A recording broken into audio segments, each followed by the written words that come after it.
जब वहां टकराहट की नौबत आई, आरक्षण पर डकैती पड़ी, कैबिनेट में मैंने विरोध किया, उसके बावजूद सरकार उसको निर्णय को रोकी नहीं, तो मैंने पार्टी छोड़कर निर्णय लिया। जब बहुजन समाज पार्टी मैंने छोड़ा तो मैं राष्ट्रीय महासचिव भी था, कैबिनेट मंत्री का दर्जा भी था, नेता विरोधी दल भी था। जब मैं भाजपा छोड़ा उस समय भी मैं कैबिनेट मंत्री था। लेकिन आपकी बेटी संघमित्रा मौर्य, क्या वो बीजेपी में रहेंगी या वो भी अब नए रास्ते तलाशेंगी, वो भी आपके साथ समाजवादी पार्टी में आएंगी? स्वामी प्रसाद मौर्य इस समय यूपी की राजनीति के वो खिलाड़ी बन गए हैं जो अपनी पिच पर तो खेल ही रहे हैं और तो और दूसरे नेताओं को भी खेलने पर मजबूर कर दे रहे हैं। लेकिन इस पूरी रस्साकसी के बाद स्वामी प्रसाद मौर्य के सामने अभी भी एक सवाल बार बार आता है कि भाजपा से जब इतने वैचारिक मतभेद थे तो फिर उनकी सरकार में रहकर 5 साल कैबिनेट मंत्री कैसे बने रहे। वहीं जब भाजपा छोड़ने पर स्वामी प्रसाद मौर्य से सवाल पूछा गया तो सुनिए उन्होंने क्या कहा। देखिए, आप राजनीति की चिंता मत करिए, इसलिए कि मेरी 40 साल की लंबी राजनीति पारी है। 6 बार मैं कैबिनेट में मंत्री रह चुका हूं, 3 बार मैं नेता विरोधी दल रहा हूं। हमारे लिए विचार ज्यादा महत्व रखता है, पद महत्व नहीं रखता है।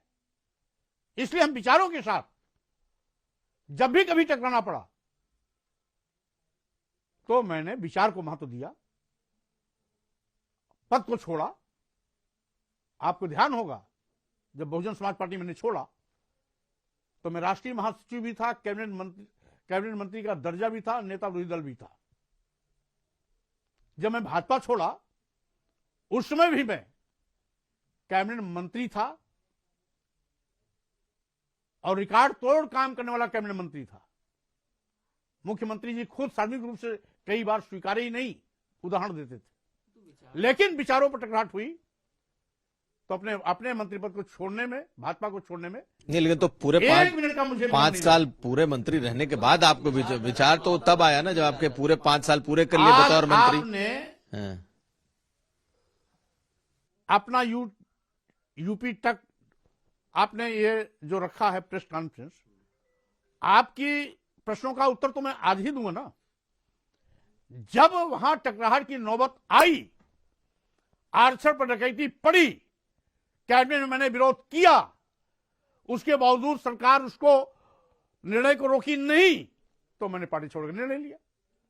5 साल में पहले अगर यही वाकया होता तो उसी समय मैंने विदाई ले लिया होता। तो ये बताइए, आप बताइए, आप बीजेपी अब नहीं जाएंगे एकदम से, अब बीजेपी में कभी वापसी नहीं करेंगे, लेकिन आपकी बेटी संघमित्रा मौर्य, क्या वो बीजेपी में रहेंगी या वो भी अब नए रास्ते तलाशेंगी, वो भी आपके साथ समाजवादी पार्टी में आएंगी? देखिए, मैं आज जिस मुद्दे पर बैठा हूं उस मुद्दे से मैं हटना नहीं चाहता। मैं जानता हूं आप हटाना चाहते हैं।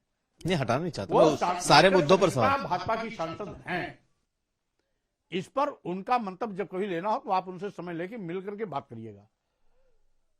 मैं इस समय जिस विषय पर बैठा हूं उस विषय से इतर नहीं जाना चाहता, क्योंकि इस गंभीर मामले को हल्का करने का परिसर में नहीं हूं। इतना ही नहीं, स्वामी प्रसाद मौर्य से जब पूछा गया कि अमित शाह से आपकी बेहद ही नजदीकियां भी मानी जाती हैं और तो और भाजपा छोड़ने से पहले भी आपने उनसे मुलाकात की थी, तो क्या आगे फिर कभी भाजपा में शामिल आप हो सकते हैं? तो सुनिए स्वामी प्रसाद मौर्य ने इस बात पर क्या जवाब दिया।